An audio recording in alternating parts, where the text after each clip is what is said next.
Bismillahirrahmanirrahim. Assalamualaikum warahmatullahi wabarakatuh. Pemirsa yang dirahmati oleh Allah Subhanahu wa taala, kita kembali lagi dalam halaqah ilmu hadis. Alhamdulillah, pada pertemuan sebelumnya kita sudah sedikit membahas dan mempelajari tentang pembagian hadis menurut pembagian tertentu. Artinya taksimul hadis, pembagian hadis memiliki banyak kategori. Sedangkan yang sudah kita pelajari yaitu pembagian hadis menurut bagaimana cara hadis itu sampai kepada kita, yang mana terbagi menjadi mutawatir dan ahad. Kemudian hadis ahad pun terbagi lagi menjadi beberapa kategori. Bisa terbagi menjadi kategorinya dari segi berapa jumlah perawinya, yaitu terbagi menjadi hadis gharib, aziz dan masyhur. Kemudian juga terbagi menjadi dua jika dilihat dari apakah dapat diterima atau tidak, bi'tibari qabulihi wa raddihi. Terbagi menjadi makbul dan mardud, yang mana di situ kita sudah dapati hadis sahih dan hadis hasan masuk dalam kategori makbul, dan hadis dhaif masuk dalam kategori yang tidak makbul atau mardud. Kemudian kita juga sudah mempelajari beberapa pembagian hadis bi'tibari uluwi sanadihi, atau bi'tibari apakah sanadnya tinggi atau tidak. Maka di situ kita akan menemukan hadis musalsal, kemudian kita juga akan menemukan hadis nazil dan hadis adi dan yang lain sebagainya. Kemudian juga kita sudah mempelajari hadis bi'tibari man nusiba ilaihi, artinya dari siapa hadis ini dikatakan, atau siapa yang mengatakan hadis ini untuk pertama kali. Bisa terbagi menjadi hadis qudsi, hadis marfu', hadis mauquf, dan hadis maqtu'.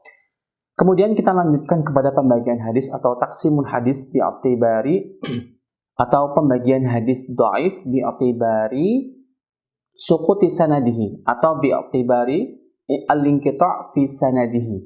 Berarti kita sekarang akan mempelajari tentang hadis dhaif yang kedhaifannya disebabkan karena hilang atau terputusnya salah satu rawi dalam sanadnya.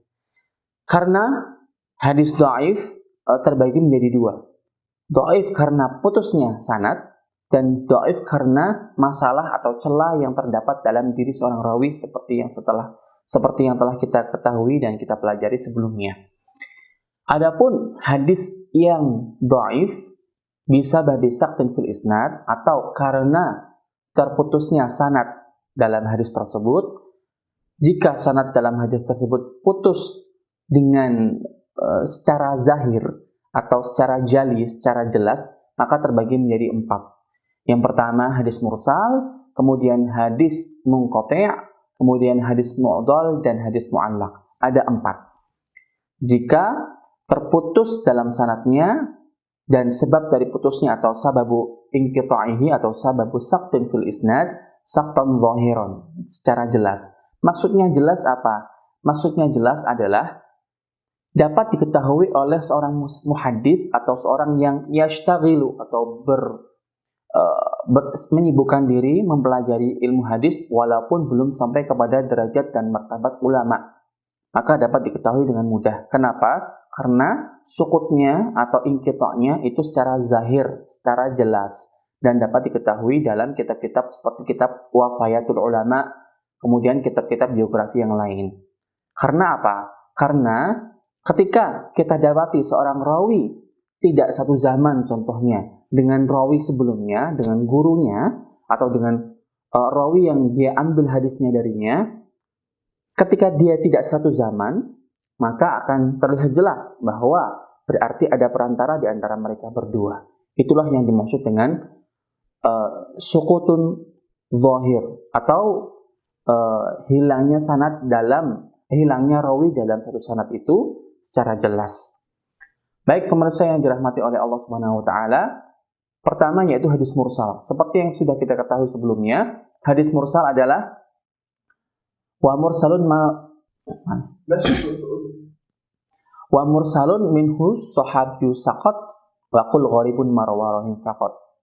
Wa mursalun minhu as-sahabiyyu saqat, artinya mursal itu yang di dalamnya yang hilang adalah rawi dari generasi sahabat. Namun pertanyaannya, jika yang hilang dari generasi sahabat saja, maka itu tidak akan berbahaya. Kenapa? Karena generasi sahabat atau setiap sahabi itu udul, artinya sudah pasti adil, walaupun tingkat kedobitannya berbeda-beda.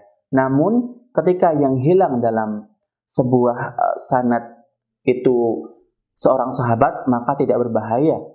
Nah, pertanyaannya yaitu, sebenarnya ta'rif atau pengertian dari mursal itu apa? Mursal adalah marafa'ahu tabi'i ila Rasulillah sallallahu alaihi wasallam.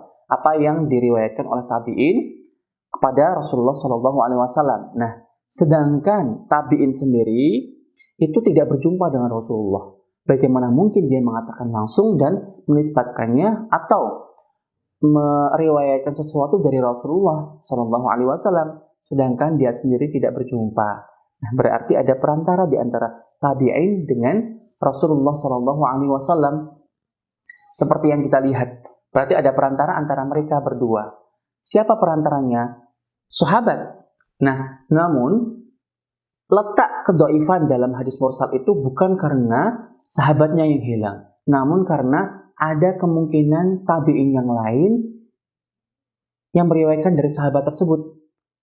Ada kemungkinan tabi'in atau rawi yang meriwayatkan hadis ini meriwayatkan dari tabi'in yang lain.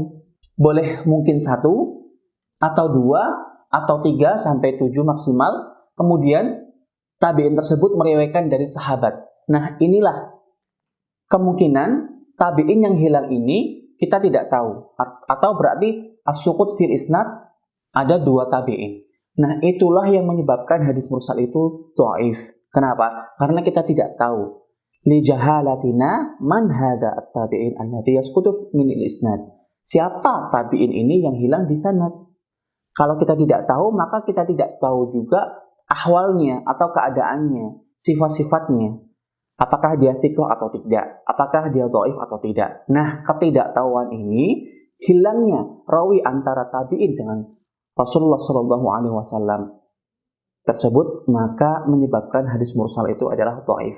Dan hukum meriwayatkan hadis mursal menurut para jumhur ulama muhaditsin tentu dhaif, kecuali dengan pendapat para fuqaha atau usuliyun yang memperbolehkan meriwayatkan hadis mursal.